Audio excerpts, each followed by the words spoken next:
我现在河南许昌，身后这个是许昌的胖东来。之前就听过胖东来的大名，今天来实地看一看，胖东来已经成了许昌的一个城市名片了。胖东来之所以有名，是因为它的服务好啊。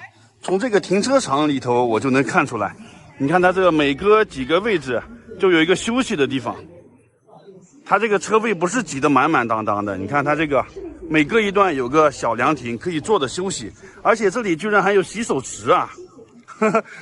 我看看有没有水。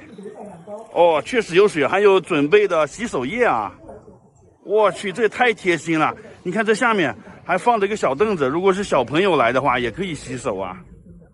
胖东来的服务果然是很好啊！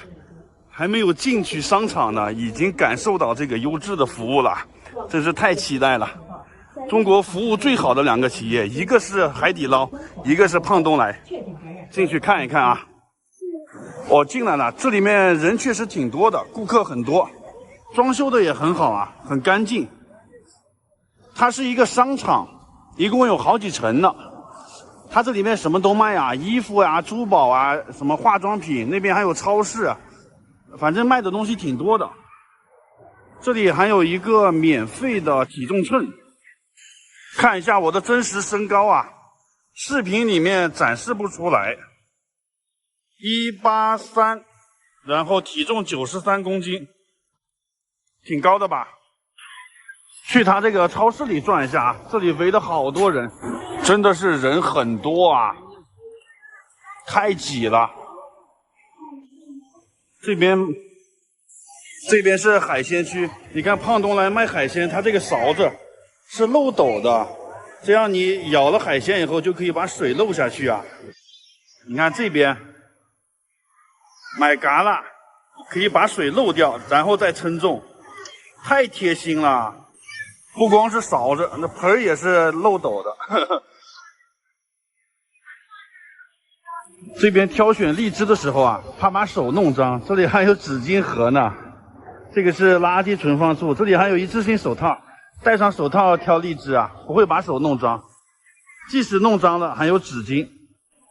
这边的西瓜都用网兜起来了，你买完以后这样可以直接提着走。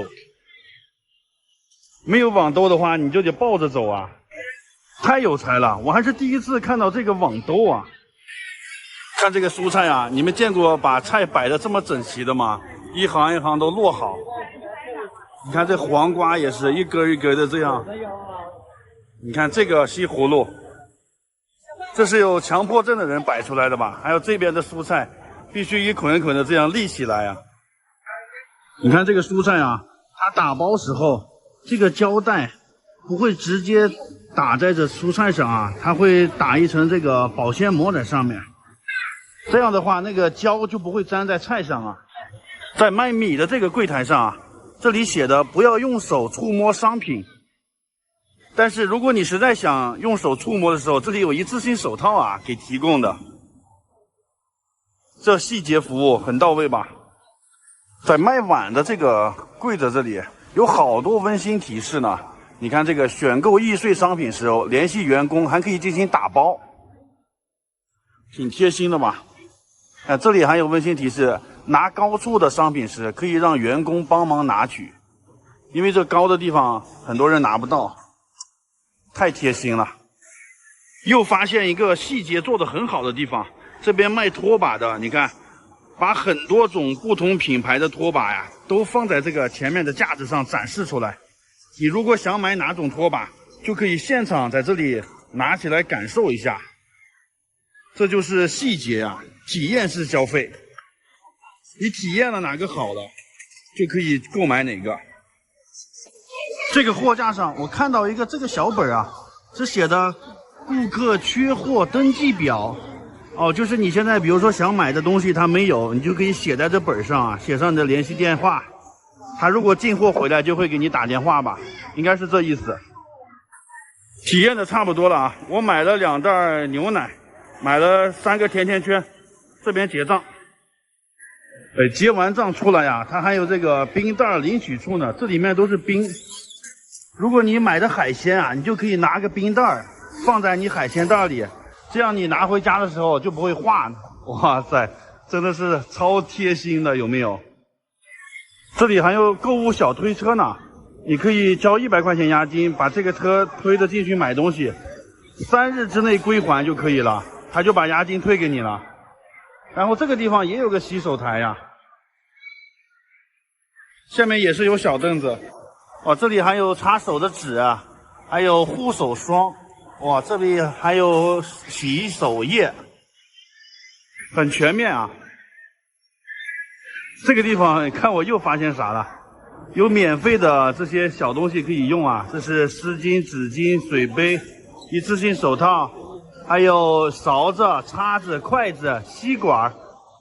我拿了一个叉子啊，回去吃蛋糕。转完了，买了点东西，说一下我的感受啊。它这里面价格其实并没有便宜多少，但是它这服务确实很到位，细节把握得很好，让人有一种被尊重的感觉。你知道这种感觉吗？就是我来你这儿买东西了，你没有敷衍我，而且很认真的在对待我，这种被尊重的感觉，其实很好的，就感觉不买点啥对不起他那个服务啊。这个视频就拍到这里了，你们有机会可以自己来体验一下啊，拜拜。大家好，我现在在河南许昌，身后这个雕像就是曹操。三国时期的曹魏都城就建在许昌，这里是曹丞相府，就是曹操当时住的地方。因为曹操没有当皇帝，所以叫曹丞相府，门票40，进去参观一下。曹操死了以后，他儿子曹丕接了班，曹丕后来废了汉献帝，他开始当皇帝的啊。进了曹丞相他家了，看看曹操当时住的地方，这都是后建的呀。因为1800多年了，当年的那些建筑肯定都不存在的啊。现在是按照曹丞相那个规格重新建造的，也是挺气派的吧。但是地址是原来那个地址啊。最前面有一个大型的浮雕，上面有个关沧海的雕像，曹操站在海边的礁石上，作诗一首：东临碣石，以观沧海，水河潺潺，山岛竦峙，树木丛生，百草丰茂，秋风萧瑟，洪波涌起。这首诗是曹操北征乌桓胜利了以后，他去了秦始皇和汉武帝都去过的碣石这个地方啊，看着这个大海呀，波涛汹涌，顿时这个诗兴大发，写下了一首诗。碣石就是现在的秦皇岛那边嘛。这里面一共3个建筑，第一个是求贤堂。曹操是爱才之人啊，他这一生求贤若渴，他的帐下很多这些谋士。这边是一些展览，随便看一个吧。这里有一个曹操光脚迎许攸的故事。当时许攸深夜来投曹操，曹操正在洗脚，鞋都没有穿啊，光着脚就出城去迎接许攸了。许攸给他献了这个火烧乌巢的计策。后来官渡之战的时候，曹操就打了胜仗了嘛。这边还有一个故事，就是荀彧。荀彧也是很有名的一个谋士。后来曹操赐给荀彧一个空的盒子啊，荀彧看到这个盒子以后就自杀了。大家知道是什么意思吗？后面这个是议政厅，曹操和这些大将商议军事的地方。这里是一些京剧脸谱，后面那个楼是赋诗楼。曹操不光是军事家、政治家，他还是个诗人，写了很多的诗。而且曹操的这些儿子们也特别有才，曹丕、曹植、曹冲、曹彰，个个都是人才啊。这里还有一个动画，展示的是曹冲称象的这个故事。哇塞，下雨了，居然下得这么大！在赋诗楼跟前啊，我也要吟诗一首，朗诵一首曹操的《龟虽寿》。神龟虽寿，犹有竟时，老骥伏枥，志在千里，烈士暮年，壮心不已。看看汉魏8大美女，第一个蔡文姬，第二个是大乔、小乔。大乔嫁给孙策，小乔嫁给周瑜。然后是貂蝉4大美女之一。然后是甄宓嫁给曹丕，也是曹睿的母亲。她原来是袁绍之子袁熙的老婆啊，后来官渡之战袁绍失败了以后，就被曹丕抢过去了。然后是孙尚香，孙尚香嫁给了刘备。这边是祝融，祝融是那个孟获的老婆。最后一个是曹节，曹节是曹操的女儿，他女儿嫁给了汉献帝。后来曹丕当了皇帝以后，之前的汉献帝他就不是皇帝了嘛，然后就让他去山阳那边封了个侯啊，在那边做官。然后这个曹节就一直跟着以前的汉献帝。这就是曹魏8大美女。这个地方就参观完了。最后呀，我又忍不住想朗诵一首曹丞相的诗歌呀。对酒当歌，人生几何？譬如朝露，去日苦多。慨当以慷，忧思难忘。何以解忧？唯有杜康。好，这个视频就拍到这里了，点个赞吧，朋友们，拜拜。大家好，我现在在河南的许昌，许昌是三国时期曹操的都城。这里有一个关宅，是当时关羽在许昌时候住的地方啊，门票25，进去游览一下。这里也是很有历史的一个地方，咱们边走边讲啊。一进来是一个春秋楼，因为当时关羽在这边晚上捧着一本春秋在读，所以叫春秋楼。现在的雕塑是还原当时的这段历史。关羽为什么会来到许昌呢？是因为当时曹操围攻这个刘备，刘备在下邳打败仗的时候，刘关张3个人就分开了。刘备去投奔了袁绍，关羽为了保护刘备的2个夫人，就被曹操生擒了。曹操当时派张辽去劝降关羽，关羽就说了，让我投降也可以，但是你要答应我3个条件啊。第一个条件就是我投降的是汉朝，并不是你曹操。第二个呢，就是要善待刘备的2个老婆。第3个条件就是，如果有一天我知道刘备在哪里，要第一时间去找刘备啊。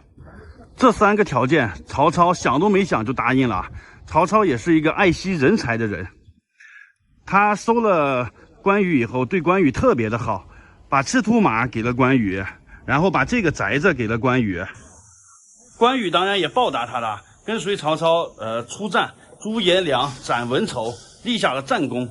曹操上表汉献帝，封这个关羽当汉寿亭侯啊，所以有了这个汉寿亭侯的印挂在这里。这里有关羽用过的大刀，青龙偃月刀，50斤重啊，一般人是提不动的。这个就是景区里最主要的建筑了，关圣殿是按照帝王的规格建造的啊。关羽被叫做武圣人。哇塞，里面有这么大的一个关羽的雕像啊，15米高，这应该是全世界最高的室内的关羽的铜像，太震撼了。后面那个是关羽的儿子关平，这边是廖化，有3层楼这么高。关羽的表情不怒自威，这只手啊正在捋他的胡子，美髯公。这边有楼梯，可以走到楼上去看啊。现在到那边去看一看。哇，从这楼梯上看一下，确实很震撼啊！这么大的关羽像，15米高。关羽去世的时候是被孙权把他首级砍下来送给曹操了，想嫁祸给曹操啊。曹操识破他的诡计了，就把关羽的首级厚葬在洛阳了。然后孙权把关羽的身体葬在当阳了，湖北当阳。上来的楼梯非常陡啊，又窄又陡，看一下这么高呢。哇塞，到这上面看一下。这春秋楼的最高处啊，这上面视野真好啊，可以看到许昌的这个景观。曹丞相的府衙在那边呢，在这楼上面走一圈啊。那边是小花园，是刘备2个夫人住的地方。一会儿去那边转一下，在这上面看一看许昌的风光，也不错的。以这个门为界，外面是外院，这里面是内院。当时关羽为了避嫌，他自己住在外院，他2个嫂嫂啊住在内院这个楼上，就是刘备的2个老婆啊，甘夫人和糜夫人。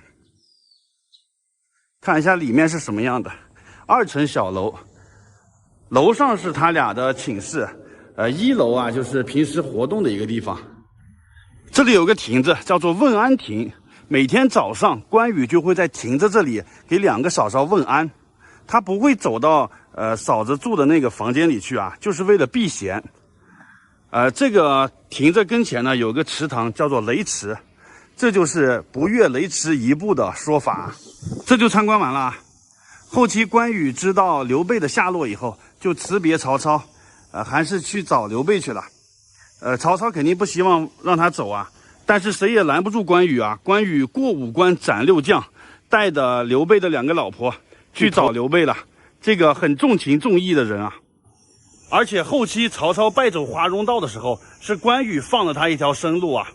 关羽为什么会放他呢？还不是这个时期处出来的友谊啊。大家好，我现在在河南焦作，看我这里啊有一条河，这个是南水北调主干道，经过焦作的城区啊。带大家看看这个南水北调的大工程啊，以前只在电视上看过，实地还是第一次见到。那个楼上写的呢，南水北调的工程。这水是从哪儿流过来的呢？还挺清的，碧绿色的啊。这个主河道的2边整理的好干净啊，大家看一下，一丝杂草都没有，河道也没有被污染。然后那个河道边上也被铁栅栏围起来了，不让人靠近啊，就是要保护这个水源，不让它污染。2边的环境都很好的，我是骑自行车从这里路过的时候顺路看到了。你看这上面都有铁丝网的。我国的南水北调工程是分成3条线的，东线、中线和西线。咱们现在看到的这个是中线。中线是从湖北的丹江口开始调水，沿途经过河南、河北，最后到达北京和天津，全长1277公里。中间还会横穿黄河，在黄河的底下打的隧道。它这个水啊是自然的从湖北丹江口流向北京、天津的。它不是靠外力什么抽水机这种的抽过去的，因为它有一个落差，在丹江口水库这里，它的这个水位达到了170米，北京的那边地势比较低，所以它天然的有一个落差，这个水就会慢慢的流到北京去。咱们再看一下这个调水工程啊，它大部分的都是明渠，就是上面没有盖子也没有管道，这个水就在渠里面这样自然的流动，就像河流一样。这一路上流过去应该蒸发量挺大的吧，损耗应该挺大。它只在穿过黄河的时候有这个管道，还有进入北京和天津的时候是管道，其他大部分都是这样明渠。现在就到了这个南水北调的博物馆了，进去里面参观一下。后面这个白色的建筑啊，最近刚开放不久，现在还搞得喷泉，挺有意思。哇塞，公园里面展示了一个超级巨大的盾构机，这么长呢。盾构机就是挖隧道用的啊，这全长80米，光这个机头的部位都10米，叫黄河号。这是06年的时候从德国定制的。订购这个盾构机的主要目的就是南水北调，它要穿越黄河，要在黄河的底下挖一条隧道，也叫做南水北调穿黄工程。它这个直径啊达到9米，是当时世界上直径最大的盾构机，号称是工程机械之王。这盾构机一般的国家做不出来啊，高科技的东西。你看06年的时候我们还需要跟德国买呢，但是我看新闻了嘛，说当时国外开了个天价呀，但是没办法，那也要买。现在我们国家已经自己研发出来了，不需要买别人的了。作为这个基建狂魔，肯定要有自己的盾构机，这核心技术不能让别人掌握啊。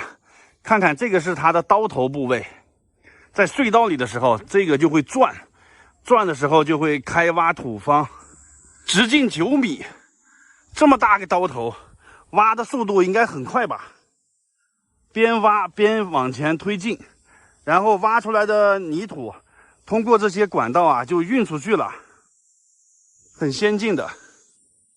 为基建狂魔点个赞吧！大家好，我现在河南许昌，来许昌一定要逛一下胖东来。胖东来是个超市，据说它的服务特别好，小米的雷军都来这里参观学习过啊。咱们也进去看看它有什么独到之处。胖东来的门口停了好多电动车呀，这么大规模的电动车啊！这边还有很多拉客的三轮车，3、4线小城市的标配啊。好，进去转一下吧。哇，这里面很凉快呀！这2天许昌特别热，外面。你看这里有周2闭店的公告，胖东来每周2闭店啊。为什么呢？就是让他的员工休息啊，然后给竞争对手一点机会。那现在这里面人好多呀，这边还放了很多椅子让人来休息的。里面是超市，楼上楼下好几层呢。这边有个洗手台，还有直饮水啊。哦，居然还有杯子，用杯子接点水啊。我去，哦，这水是温的呀。水是温的，太好了。都不用买水了，免费的。这里还有免费的体重秤，真贴心。休息区有寄存柜可以放东西啊，居然还有冷藏的寄存柜和冷冻的。你比如说你要存一些牛奶呀，哦，这边是冷冻的，那边是冷藏的，就跟冰箱一样啊。还有这个寄存柜居然这么大呀，我感觉衣服都可以挂在里面了。柜子是真大呀，能放不少东西呢。这边是卖衣服的，你看它这衣服上啊标的2个价格，下面是售价，上面是进货价，居然连进货价也标出来啊！这件 T 恤等于还挣不到10块钱，这个 T 恤进价53，售价66，挣13块钱。每一件都有进价呀，我去，你看这个价格太透明了啊！羽绒服200多，进价售价，每件衣服都标的进货价啊！一件衣服不多挣，就挣10几块钱。这边休息区下面还可以充电啊，连充电头都准备好了，3种充电头，真棒。现在是晚上8点整，商场里人好多，去楼上转一转啊。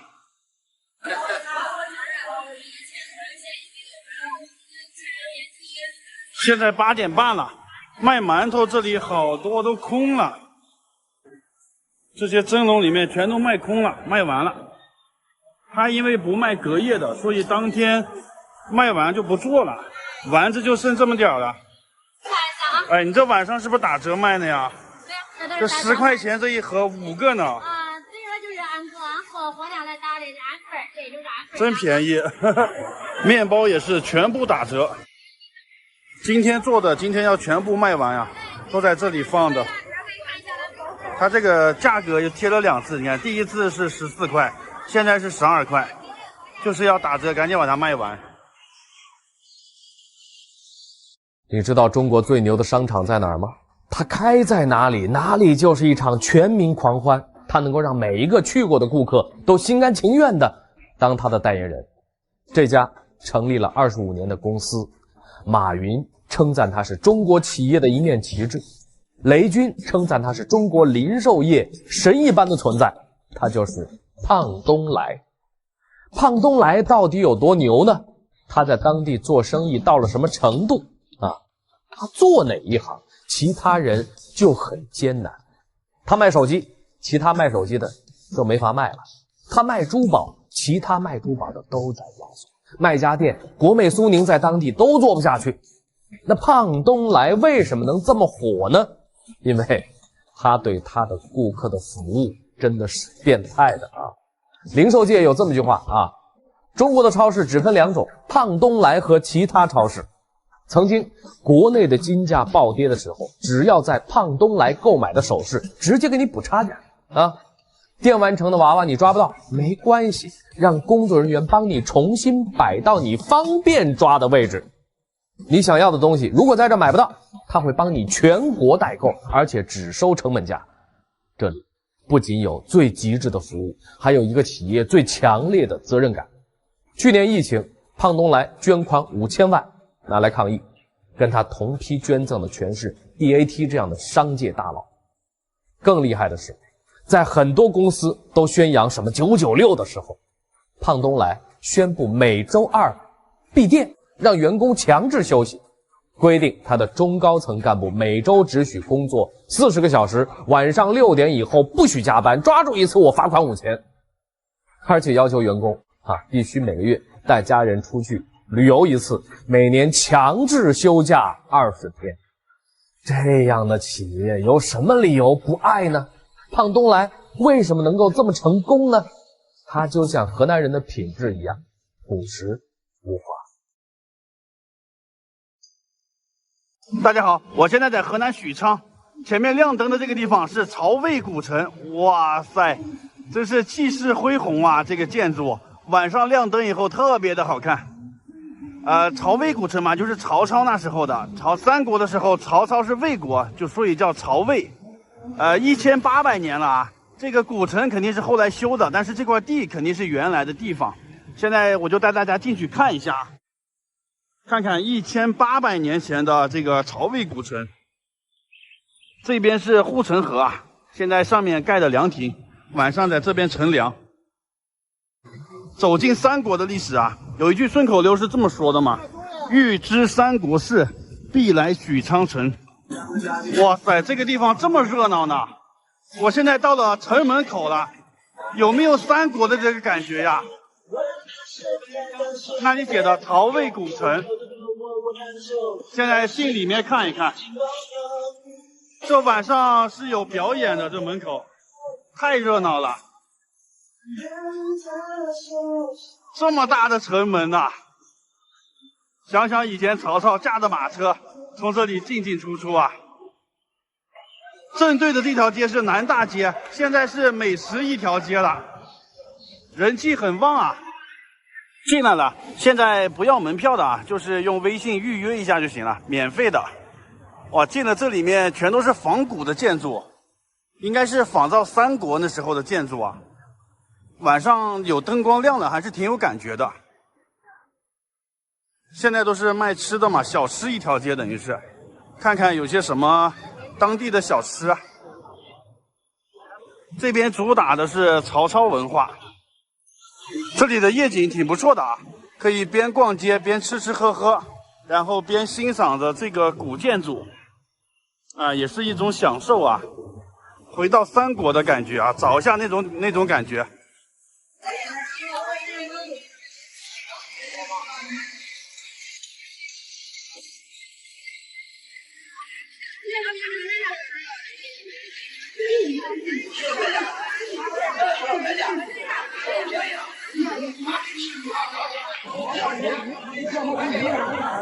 满大街都没有我爱吃的，吃个杨国福麻辣烫吧，这个还可以。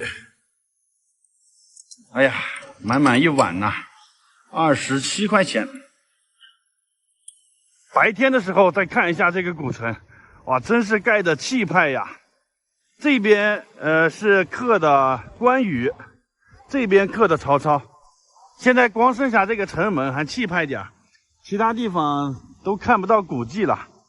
这就是护城河，护城河还挺美的，河上面很多荷花。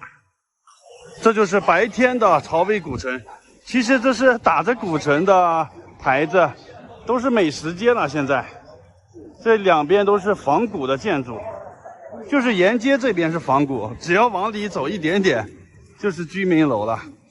卖的东西也并没有什么当地特色啊，都是全国各地的步行街里面都能看到的。许昌名吃烙馍卷鸭肠，练出来。许昌名吃，他烧小吃，烙馍卷鸭肠， 5块钱一份，做2个。啊，2个10块钱。